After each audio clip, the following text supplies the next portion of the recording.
game versus Wolves on Sunday. If you'd like a question today in the press conference, please use the raise hand function on Zoom so we can see who would like a question. We'll get round to as many as we can. We'll do today's press conference in 3 parts. There'll be a broadcast section, followed by a daily section, and then we'll finish with a Sunday section. We're going to start today on Zoom with Moose from TalkSport.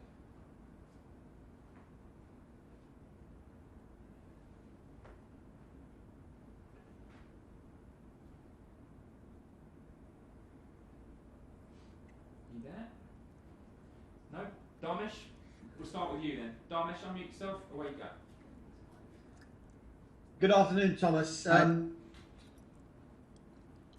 COVID tests yesterday. Is it still 4? Yeah, no more positive results at the moment. That must be a relief for you. Of course, but the lottery starts again tomorrow morning or tomorrow afternoon. We're happy in the moment that Kai has more than only 1 negative result, so he was back in training, and let's see. Thomas, do you know the criteria for a match to be postponed, and does there need to be some sort of clarity transmitted to the fans, to the clubs as well from the Premier League? If they want to, they can. It's not in my hands. Clarity is always good, and transparency is always good in every subject, even in this. I know the rules now. I did not get involved too early. I just read them and instantly forgot them, because there are many of them. What happens if and when does this need to happen, like all that stuff. Of course there are rules, and that's all I can say.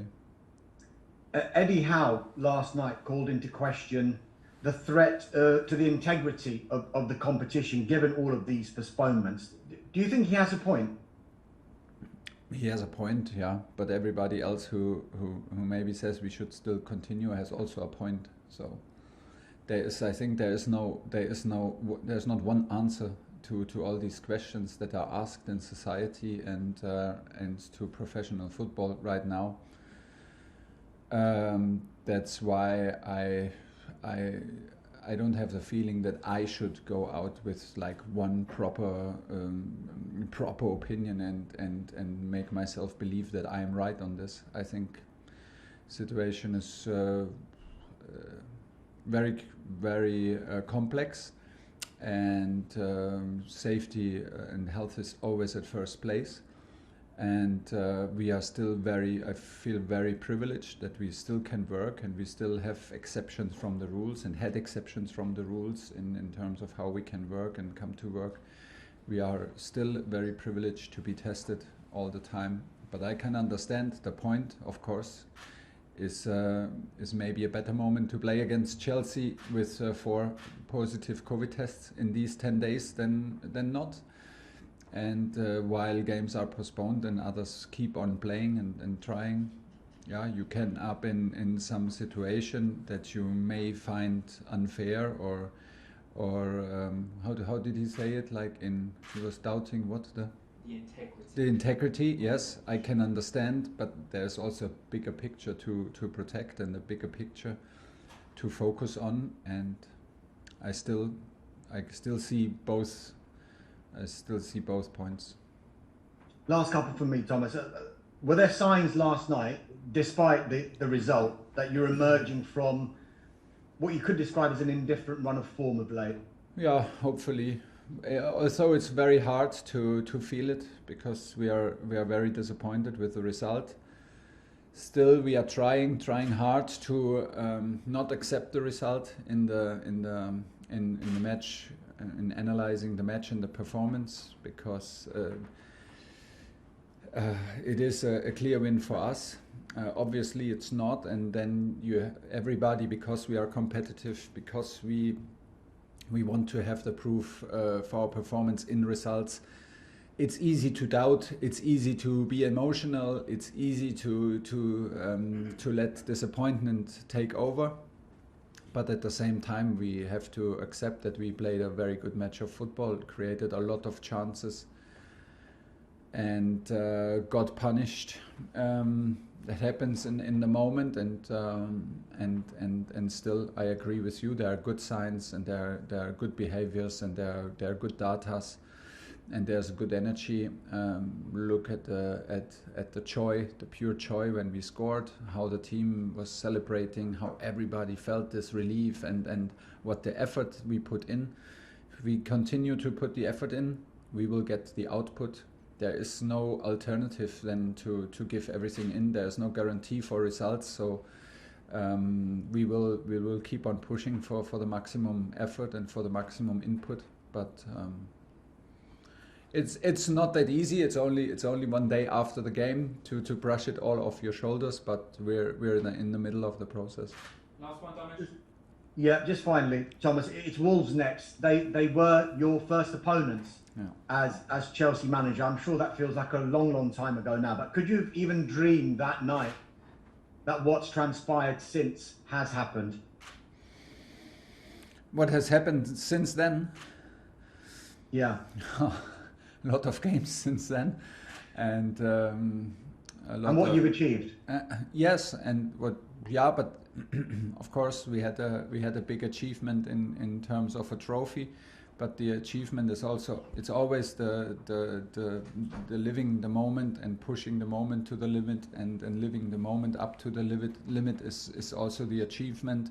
To be part of this and to be feel valued and let everybody feel valued and be a part of this club is what makes me happy. And so it's nice that we have some games under our belts, some victories, and even a big title, and but it's not the moment to reflect on it. In the moment we are in the middle of brushing off this result off our shoulders, stay positive and find a 11 that is competitive enough to hopefully win the match against Wolves, because it's a tough one. It's hard to create chances against them. It's hard to break their defensive line. You need to be very careful of their speed and individual quality up front. So there's a lot of things to focus on. Moose, talk sport. Hi Thomas, I hope you're well. Hi, I am. I partly heard the answer to your first question. You mentioned you're waiting for the lottery of results from the testing today. Is that for a manager a worry? Because I know you like to control everything, down to the smallest detail of your team, and yet the biggest thing you can't control is who is available this weekend, because it's down to results that you've said are a lottery. Yeah, well, we wait for the results tomorrow. For today, we did already, so nobody can enter the training ground without a negative test. We were even maybe not too careful, but we left Kai out because he felt unwell. So we thought it's a high possibility that he might be positive. Did a PCR, which was not even needed in my information for the match. So he was negative on a flow test, but we left him out of the squad. Had nobody else on the bench left. We took this risk in consideration that health is first. Kai is still negative, so he was in training, but you can never be sure. Tomorrow everything can be different, and we have to go on from there. Tomorrow 2 o'clock is training. After that we sit in the bus and go to Wolverhampton. And I tell you no secret, once you have players out for COVID, you have them out for 10 days. 10 days in December means a minimum of 3 matches. This creates some obstacles and some issues to overcome. Emma Hayes mentioned after the Chelsea women defeat last night to Wolfsburg, she mentioned the fact that when she looked at her team, she didn't recognise them because they're worried about COVID, amongst other things, that they're worried about the current situation. Are you worried about the mental health of your players with all this going on at the moment? It's a fair point, because at some point you can get very, very focused to focus only on performance and to see the guys only as professional players. but they are like human beings, and they have families, and they care for their family, and they have a strong bond which gives them strength, belief, confidence, and whatever you need to be a good professional and be a better football player. So I would be very surprised if they have no concerns. I would be very surprised if it's not a subject, because it's everywhere around, positive cases. Like I said, many, like I just said, they have families. They take care about their families and are responsible and very close. So yeah, it is an issue, but still we managed to play yesterday on a high level. Still, we managed, in my opinion, to shift the focus before the match away from problems, but more than it's a reward to still have the privilege to do what we love. And hopefully the situation gets not more complicated, not more worrying, because then, of course, at some point it gets can become a problem for players to be fully focused, and I can understand. And last one from me. This is your first experience of a Christmas in England playing football. In Germany, France, and you'd have had a break. Here we play, and we play a lot. We play every 3 or 4 days. As you know, the more you ask people to do things and work harder, sometimes their immune system drops and they can be susceptible even more to illness. Do you think maybe we should be looking at how many games now we're playing over this period, and whether it's actually good for the health of players in years to come, not only this year, obviously? Yeah, for me it's the first time.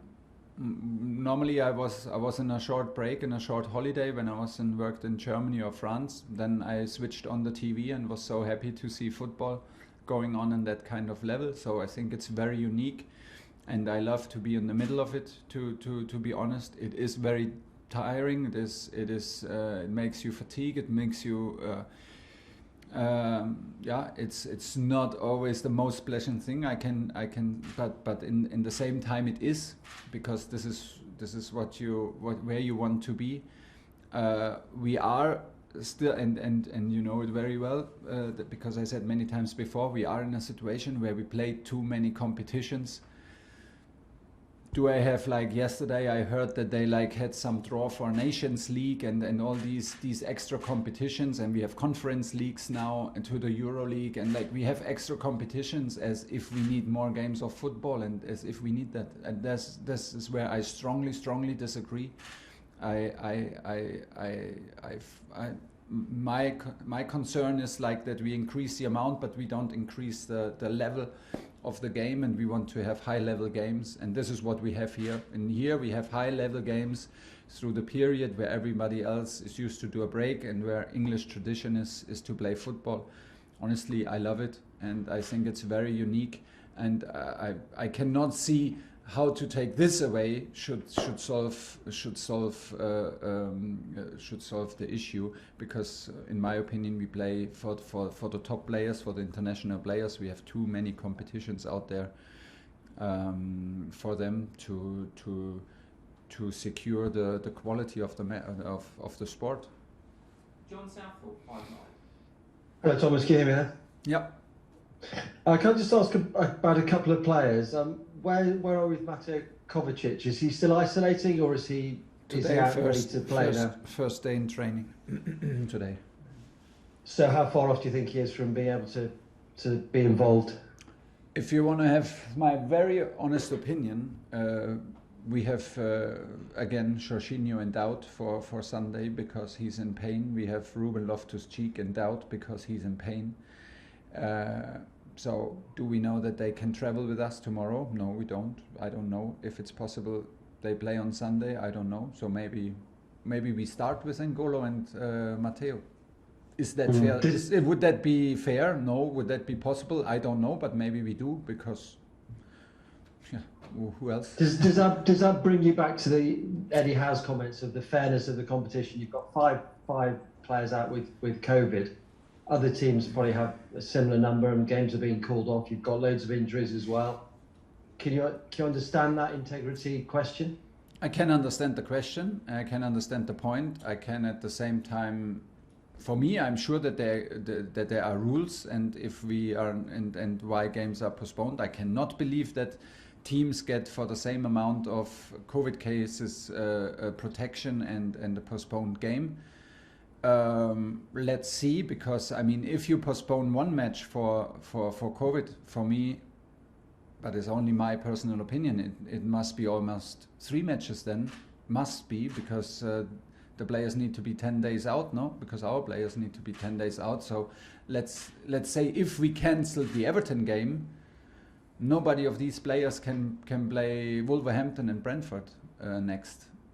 So if you cancel one, you cancel 3, you end up in maybe another problem. So I can understand the decision to protect as many games as possible, and still I can also see the point in feeling the privilege to play. And I will not go down this road of making excuses or blaming or whatever. I simply don't want to go there. This is... Yeah. But you still think in your situation, in your situation, you still think with the players you've got out, it's still okay for you to play? Well, we prefer to play with all players in, but at the moment, it does not make sense for me to reflect on if it's better to postpone. It's simply not my decision. It's a decision from Premier League. If Premier League takes the decision that this game is postponed, we take care about it and we handle the situation. If they say we play, and this is in the moment we play, we focus on the guys who are here. And like I said, maybe we end up with N'Golo and Mateo Kovacic from the start. Last one, John. Yeah, talking about N'Golo, I suspect you'd be really reticent to start him unless he is really ready to start, given the problems he's had. Yeah, but we need to find the balance now, because we put everything on Jorginho's shoulders and on his responsibility. Ruben got injured yesterday, so let's see. Maybe we are forced to do a bit crazy stuff that we would normally not do. But what's normal? We miss key players and need to find solutions. Last one in the section, Paul Belson, LP. Thank you very much. Just a quick one, Thomas. You mentioned Wolves earlier. They played very well with no reward against City and Liverpool, one against Brighton in the week. How impressed have you been with them on this little recent run? Yeah, they had a rough start to the season and recovered from there. They're very disciplined with a clear structure and very hard to break down the defensive line. Very hard to create chances, so a big task for us, and we will focus on it from tomorrow. Before training, we will have a meeting. Then we will do our training and be well prepared, because we need to be well prepared. As you say, they had very, very good performances. We got a very late goal against Liverpool to lose the match, and had a deserved win at Brighton. So tough one. That'll do me. Thank you very much. Good luck.